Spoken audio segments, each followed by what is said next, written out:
అంటే చంద్రబాబు నాయుడు గారు 40 సంవత్సరాల అనుభవం ఉంది కదా. వాడు ఖజానా సంపాదించుకోవడం కాదు అనుభవం, కానీ ప్రజలు ఏమైపోయినాడు అనవసరం. ప్రజలు బాగుపడాలంటే చంద్రబాబు నాయుడు వేస్ట్. ఓట్లు వేశారు కదా. ఓట్లు ఎవడేసాడు ఓట్లాడికి పలానోడు వేసాడని చెప్పమను. అంటే నారా లోకేష్ గారు రెడ్ బుక్ అని చెప్తున్నారు కదా.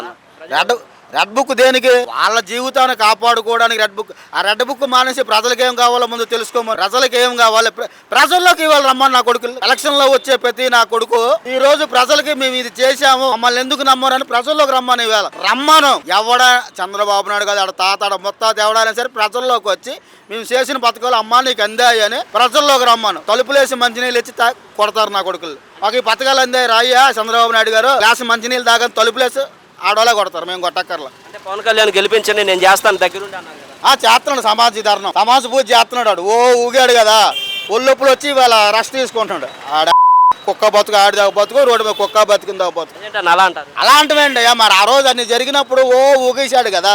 ఇప్పుడు ఊగమని ప్రజలకు వచ్చాయిగా, బాధలు వచ్చాయి ప్రజల దగ్గరకు వచ్చి ఏముందో ఏం లేదని ప్రజలు అడగమను. ఫ్రీ బస్సు ఆగస్టులో అని చెప్పారు, కానీ ఇప్పుడు 10 నెలల్లో వస్తుంది. రోజుకు ఒక 100 బస్సులు తిరుగుతున్నాయి కదా, జనాలు ఆపుతున్నారు.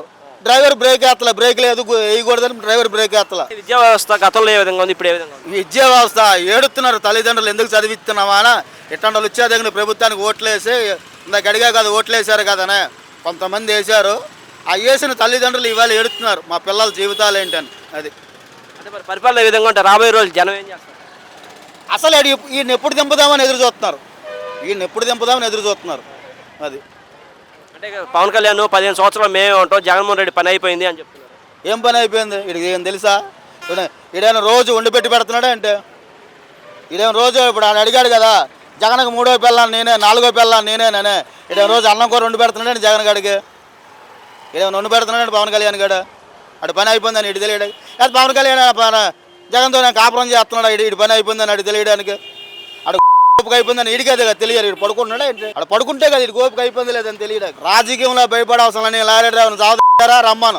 నేను లారీ డ్రైవర్ని ఎక్క నేను ఎవరినైనా చావదాను. అక్కడ 6 కోర్టుగా వేస్తారు, నా బొచ్చేమని ఉడుద్దా ఆ వానరు ఇడిపిస్తాడు. ఆడ వానరు అయిపోతే నేను ఎలా రావాలో నాకు తెలుసు. ఈ విధంగా ప్రజలు రాబోయే రోజులు ఏం చేస్తారు? ప్రజలే బుద్ధి చెప్తారు. ముందు ప్రజల్లోకి రమ్మనాలే, ముందు ప్రజల్లోకి రావాలిగా నాన్న. ప్రజల్లోకి వస్తే ప్రజలు ఏం చేస్తారంటే అంత కోపం ఎందుకు? కోపం ఎందుకండి? నాకు 2 పిల్లలు, ఆడేస్తాడు వీడేస్తాడు అని చెప్పి నేను కొద్దిగా గొప్ప నేను దాచుకుని చదివి కొద్దిగా రిచ్ స్కూల్లో వేసుకున్నా. ఇవాళ ఎవడు ఏ పథకం వేయలేదు. నేను ఎక్కడి నుంచి తెచ్చి కట్టాలి? ఎవడెత్తాడు? స్కూలోడు ఆగుతాడా? ఈ రెండింగ్ అయిపోతుంది. స్కూలోడు ఆగడుగా. నిన్న నా పిల్లం పిల్లలు పుస్తులతో తాగడబెట్టి స్కూల్ ఫీజులు కట్టాను. ఎవడన్నా ఆగుతాడా? వాడేస్తాడు వీడేస్తాడు అనుకుని ఆడు వీడు తొన్నుగు కానీ ఎవడు వేయలే. పెంచుకుంటుంటే మాకు తగ్గించినంత ఆనందమే, పెంచుకుంటూ ఉంటే తగ్గించుకున్నంత ఆనందమే. మాకు తగ్గించే అవసరంలా, పెంచుకుంటూ ఉండమను.